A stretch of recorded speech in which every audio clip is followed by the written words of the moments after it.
one, tell us about how you got arrested in the past. Okay. Which time? And then two, is there any movement like that now you think makes sense is the right way to go? Well, as far as my arrest record, I think it's public record. I mean, there was 4 of the 5 were for civil disobedience. The other one was just a misunderstanding about a car. That was a very long time ago. But they've all been orchestrated plans to affect some particular change, normally labor issue related, and whether it was against Nike or against Guess, that you stand with the workers who are trying to stop sweatshop abuses or stop abuses of worker or union busting efforts in hotels. And by my small role in it is to provide a little bit of extra news coverage and notoriety to the event by being in the middle of the street, and it gets covered by Rolling Stone.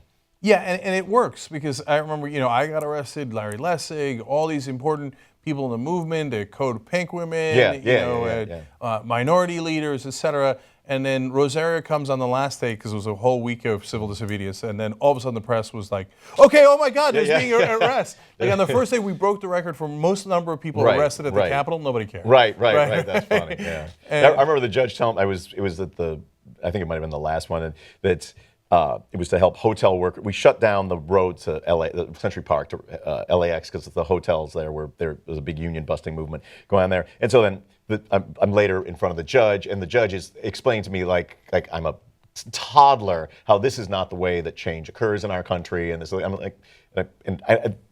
like, well, what about Martin Luther King? He was arrested, more times than you are years old right now, and that is one of the ways that you change the world is by putting your body on the gears of history, and you make them stop in a particular place, in a particular time, to make a particular point. Yeah, that's absolutely how change happens. Anytime you try to get real change, they tell you you're being too loud, too disruptive, you're an agitator, all the things they don't want you to do because you might actually get it. Yeah. And they don't want change. Well, I mean, as Frederick Douglass famously said, power concedes nothing without demand. It never did, and it never will.